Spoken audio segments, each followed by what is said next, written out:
हे कुड्याच्या शेंगा, कुड्याचे. हे काय काढते? हे असं तोडाचं खालचं आणि जेवढं जून असेल तेवढं कट करायचं. म्हणजे ती दांडी तोडते वरची. हां, हे खाल जून येईपर्यंत.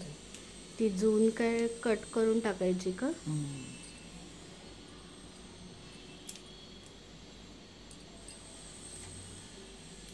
हे काढून टाकायचं.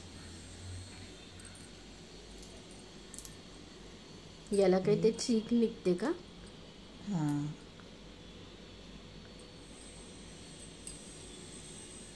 ही पोटाला चांगली भाजी, कडवट तुरट लागते. ही पण आहे ना रानभाजी. रानभाजी. हे असे घ्यायचे, मग ते धुवायचे, मग असे कट करायचे. त्याला चीक निघते खूप. हां.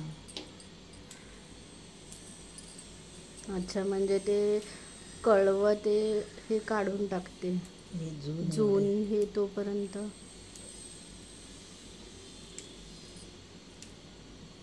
एवढं असं जून येते काढायचं खालचं.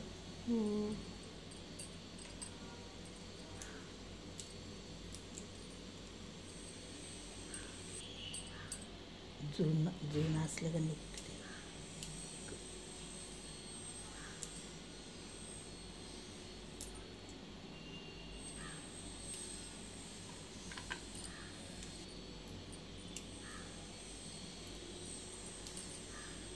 जे जून असेल ते हे घ्यायचेच नाही ना. एवढं निघालंय बघ. काय कायचं तर मोठी पण आहे दांडी.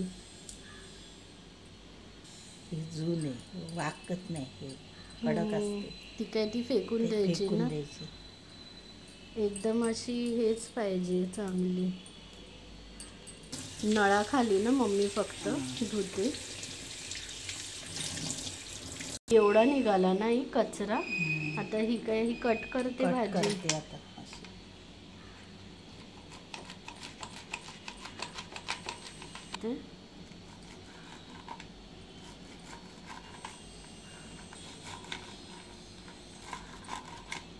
बारीक अशी चिरायची ना.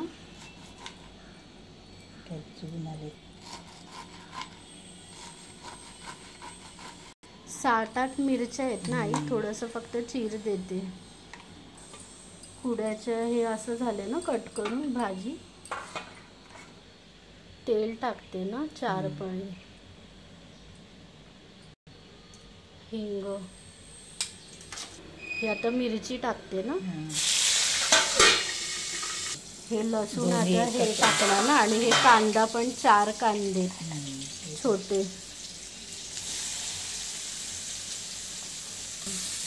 कांदा एकदम टाकायचे. हे कांदा मम्मी थोडासा हे नरम झाल्यानंतर ती भाजी टाकायची ना. कोमटल्यानंतर कांदा तोपर्यंत हे फ्राय करायचं. हे शिजून झाली ना. हळद. शेंगा टाकते ना आता. हे बिरडं मम्मी 2 मूठ तरी असतील ना. थोडंसं बिरडं. हे कडवेवालाही 2 मूठ असतील ना. आता घाटायचं. हे वाफेवरती ठेवायचं ना स्लो गॅसमध्ये. 1 वाटी कडवी पाणी टाकते ना. ठेवून द्यायचं. हाय फ्लेममध्ये. किती मिनिटासाठी? 5-10 मिनिट. 5-7-8 मिनिटासाठी.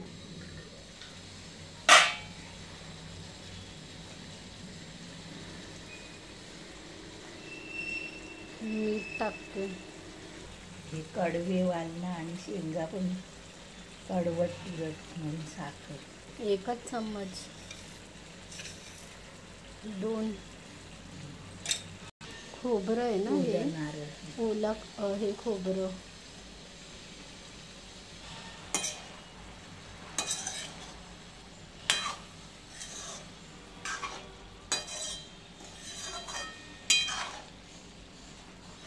वाफेवरती नाही ठेवते.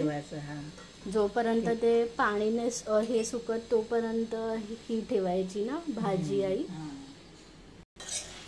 झाली ना आई भाजी.